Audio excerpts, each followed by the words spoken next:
Mar na seachtaí atá máchráin, leanaí tar Abhaile pobal dhifriúil ar fud mid-sira, agus iad a chur fóill sa Abhaile rith luchtgail ón imigéin. Suchlóir seo, bei Mike Kelly ó Detroit in Michigan, agus Bill Corcoran ó Tucson in Arizona, i teach chomh le hirtha na Gaillimhe. Bei siad ag gobar, lámh an lámh leis an guiste áitiúil, chun tuile ólas a áil faoin an Windsor, a dog an ceantar seo, breis agus céad bliain ó hin. Tá siad ag géir ceangal a dhéanamh leis an áit ar bast á Windsor, ach, thar rud a bheith eile, tá siad ag teacht ó Abhaile.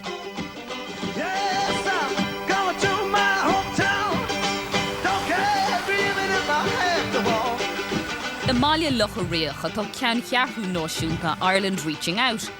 Tá cuiste láidsráitsúlann seo ag plé le thurthar chúndaí na Gaillimhe.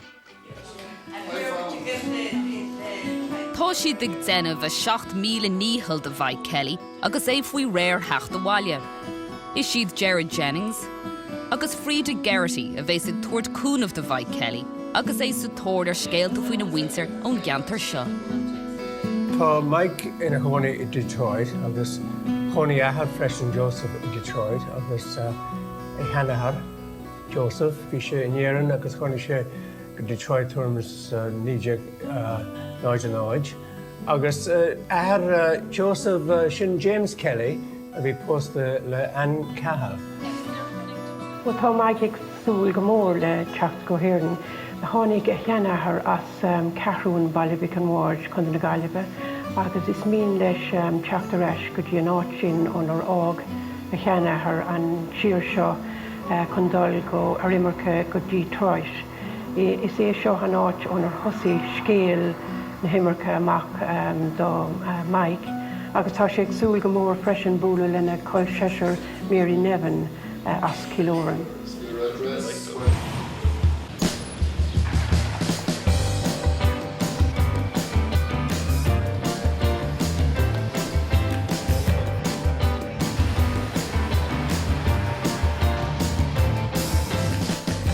My name is Mike Kelly and I live in Detroit, Michigan. After I graduated from Catholic Central High School in Detroit, I went on to Eastern Michigan and I got my teaching certificate there, and I retired 3 years ago after 40 years of teaching special needs students. Oh, you're making juice? I have 2 children, Rosaline and Liam, and my daughter has 2 children, Gunnar and Cooper. About 3 years ago, when I retired, I had time to do genealogy, and I've been finding it very fascinating learning about my family.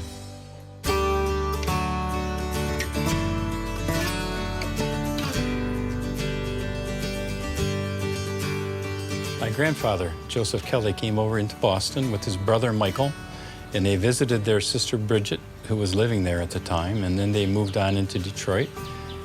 And I got to the point in my research where I was kind of stumped.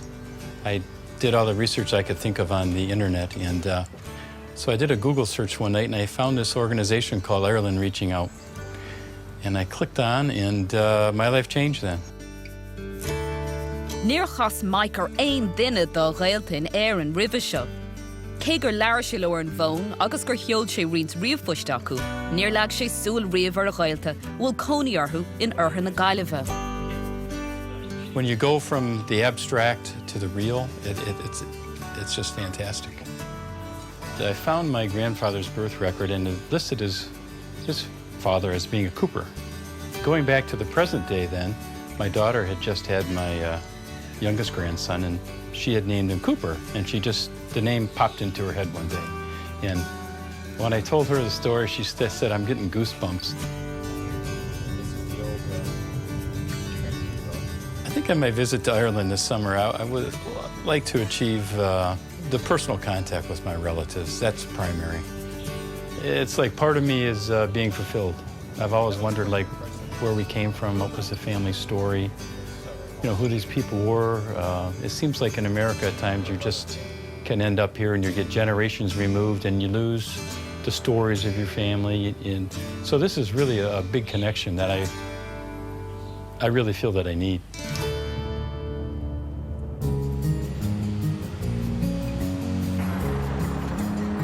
Tá baile loch a réach sristeigh Mike agus a bhean Rose. Cossan siad Gerard agus Frida, tóchan iad a chrórú a gahabh an lei, agus iad ag fisrú scéal chláán Mike Kelly. So excited to be here. Yes!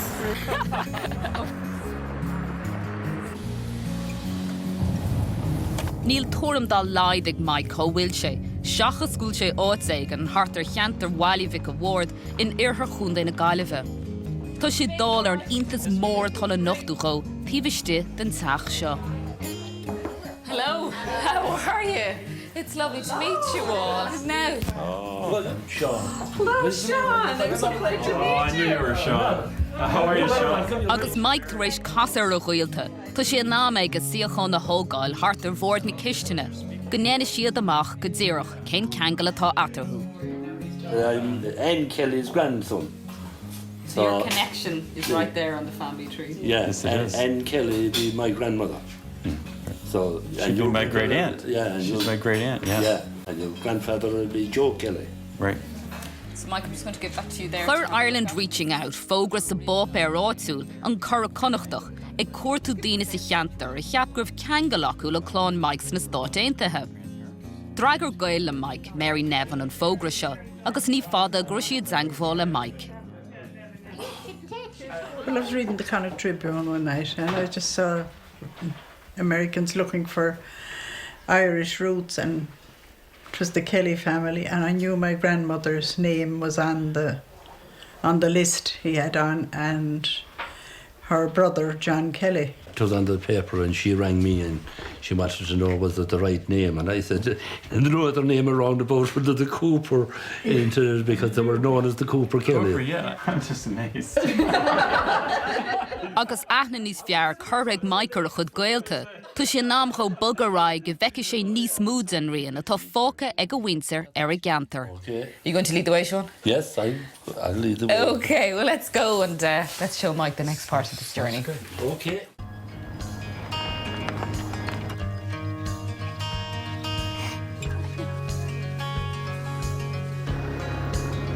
Gard the cheach join, tá seanteach a bhfuil ceangal fada siar aige le sintear Mike. Well, this is it now. This is just unbelievable. Oh my! That's a bit different. James Cooper Kelly built this house when he came from America. He bought this site here and he built this house. 1850s, right? Yeah, that's right. Wow.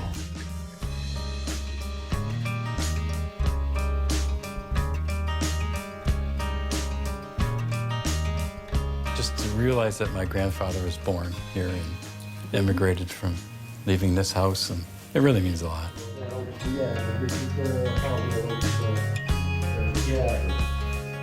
Gerard, go buinte seo, conas a brahan Mike massive. Ó bhí sé bís nuair a tháinig sé an teachtain chéad ahfuil, agus bhí an glindar agus an áis ar fad.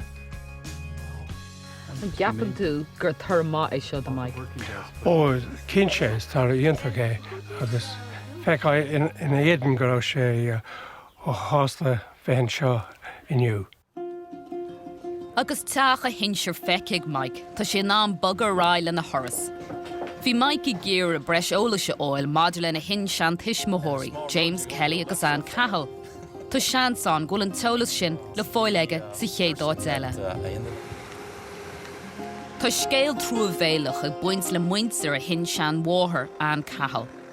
Támuid ar mealach ag si a bhéile Wallivic Award go gluisí Mike an scéal misteirech seo.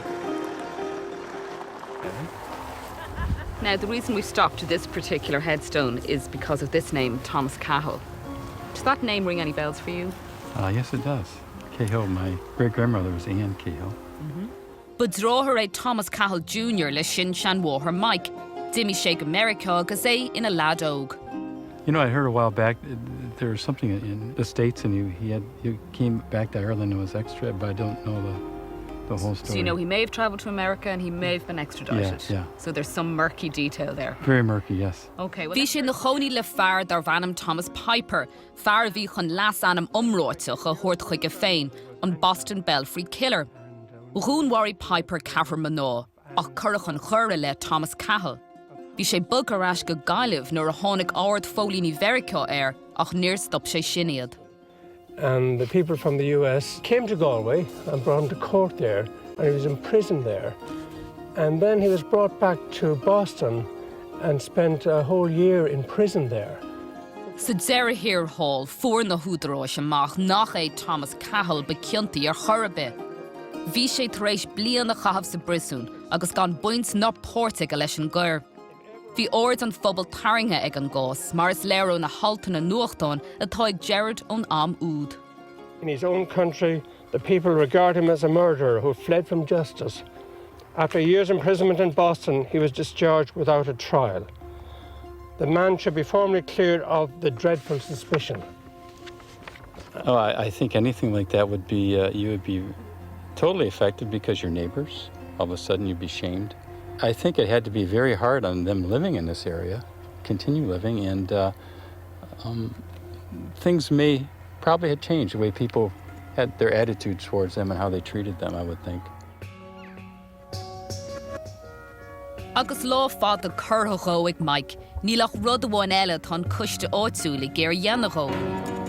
Tá go leor trocht ar chúpéir síos fríd scéil Mike, agus cén bailachas fear le tríocha chur leis an lá nó dulcha fada leis an gearrta áitiúil, agus bláisiú bheag de héilean chúpéire a chuirtagó.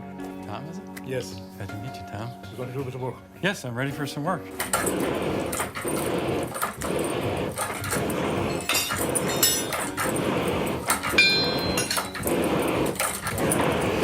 This is the type of work the Cooper Kellys would have been doing. Okay. It's really a pleasure to be able to do this. To actually have the same experience with possibly the same type of tools, the bellows. Who knows, we may have even visited the shop at some point. So it really was a great connection for me. Okay.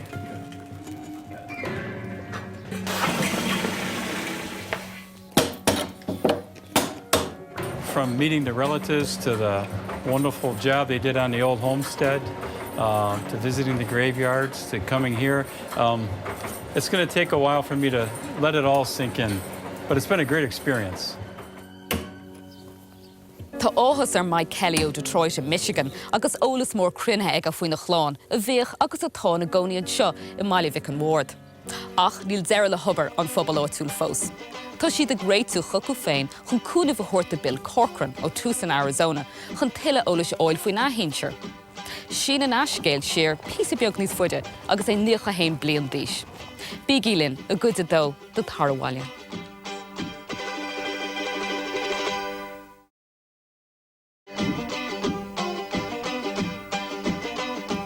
Mike Kelly ar na Gaillimhe agus é lán sósta leis an méid atá fáilmthe aige, ach tá cuiste eile sa cheantar ag déanamh obair chrua ar son Bill Corcoran.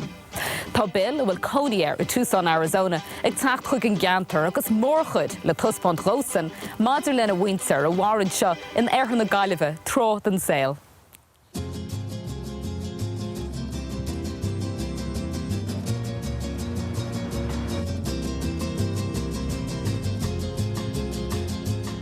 My name is Bill Corcoran, and I live in Tucson, Arizona. Well, after retiring, started looking around for volunteer work. The St. Joseph Hospital was a first choice. And I take classes at the Osher Lifelong Learning Institute at the University of Arizona. I have a lower age limit of 50, but most of the people are maybe in their late 60s and 70s. And a few dumb people in their 90s. My great-grandfather and two of his half-brothers are the ones that came to America in Minnesota. When I was a year and 4 days old, my mother died. And father decided he had to split up the family. I lucked out. I went to live with my paternal grandparents, so my grandfather was John Corcoran. He was the second son of Michael Corcoran, the original immigrant. I got the flavor of Ireland and whatnot in the process.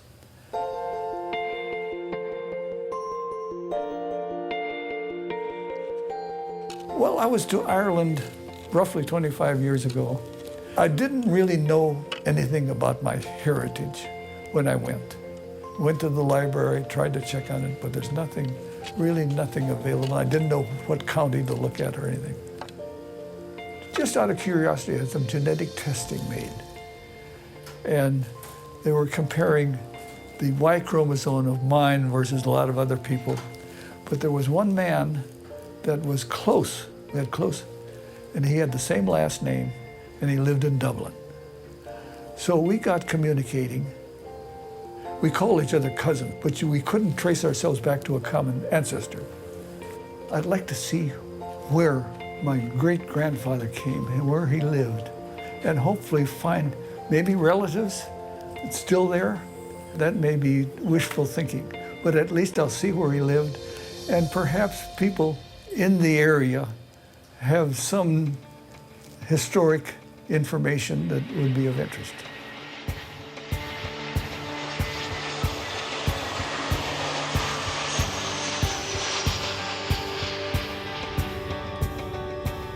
Bei an cuiste reaching out an mala beag chlón ferte in orthair na Gaillimhe ag fisrú scéil hinsear bil sa cheantar seo.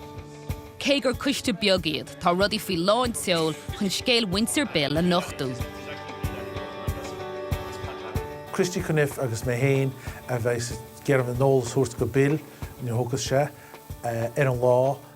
So you can actually see, so these people moved. Tá doctoracht ag Christy a cuasaí stéir agus go mór tá fíor síime gáin.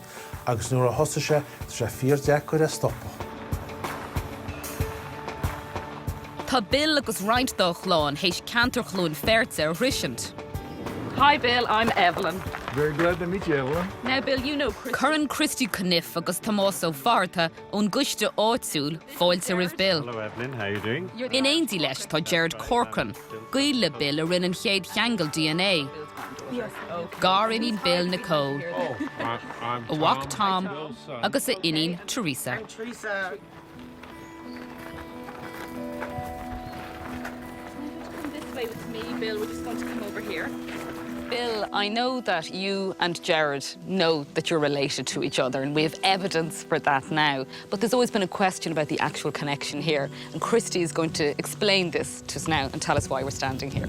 Bill and Gerard, we know that you're both connected through DNA. The science proves that. But this headstone here is actually the headstone of your earliest common ancestor here in Clonfert. So you're both descended, your common ancestor, earliest common ancestor we can actually physically find. Ma héan duine siar sé glóin is star winter Bill. Fector gur béin sinsear comónta tá acu ná an fear úd seo Hugh Corcoran. I'm surprised, I'm amazed, I'm thrilled actually, because I would never thought that we could trace our ancestry back this far. And I'm glad we're able to do it.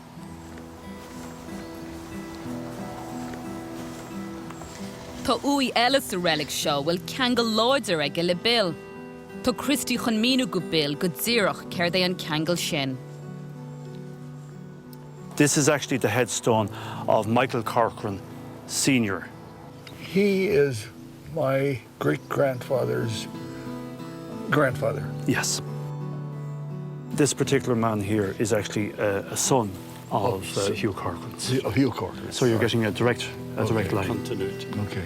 And I suppose what's really significant here is that you have such a gathering of Corcorans. This is the Corcoran burial space. You know that you've several James in your family.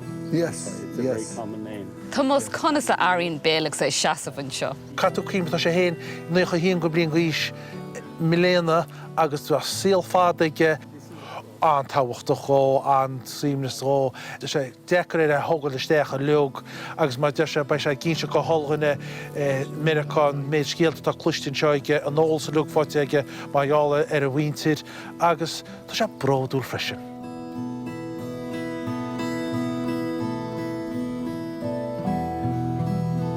In níos go mraithan Bill ceangal lena hinseorann seo glóin ferte, támad ag dridim midró áit eile bhfuil bainteacha le scéal Bill.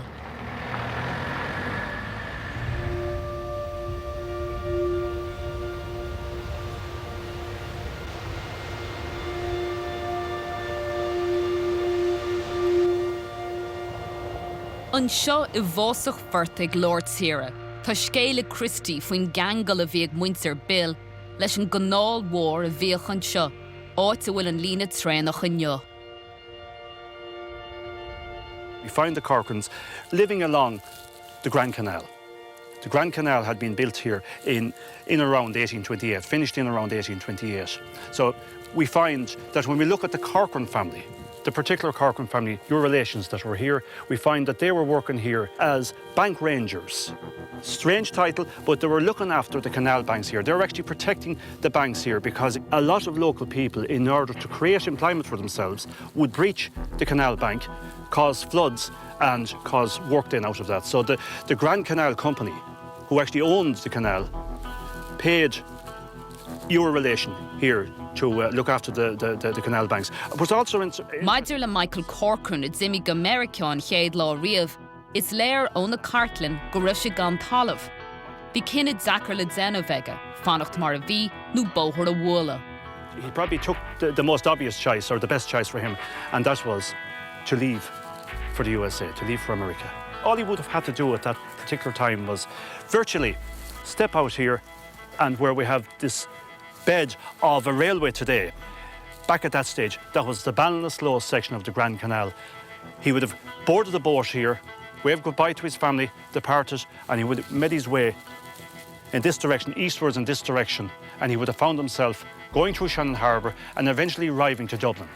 And in Dublin then he would actually have got on board a boat that would have taken him to Liverpool, and from Liverpool he would have taken the ship to America.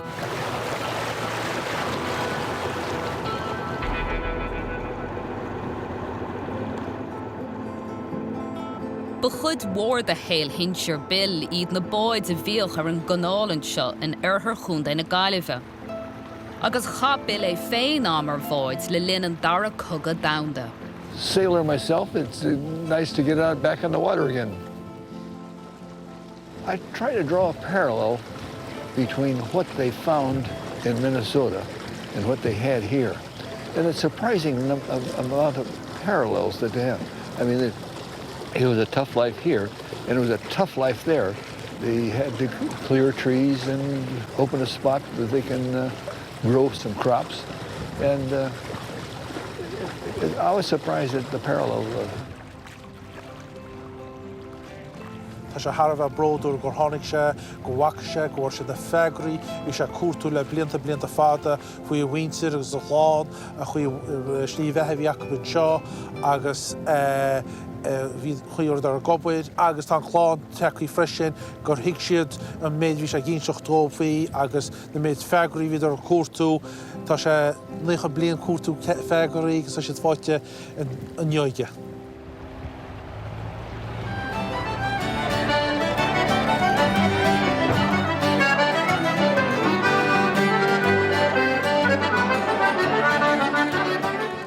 Gur a hecht ar ghailpe leis sa ar tháinig sé go héireann. Agus in níos tá neartach go bailithe le chéile an seo sa teacht tórna I mílic in oirthir chunda na Gaillimhe. Tá deis a gailte bil a lug, casú ar ghuine acu féin.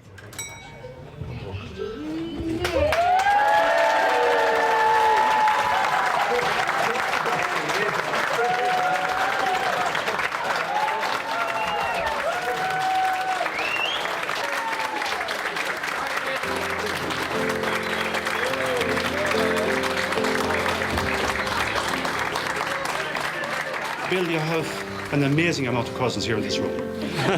Don't ask me to say just how close they are to you, because you might find someone who are 21st cousins, but they're all literally cousins. I'm probably the only one that's not related to you. Tá fáilte Road, you're very welcome. Back to your lunch.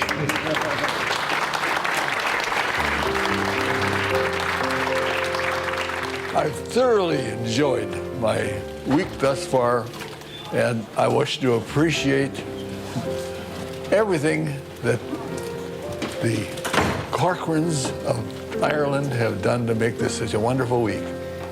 Thank you again.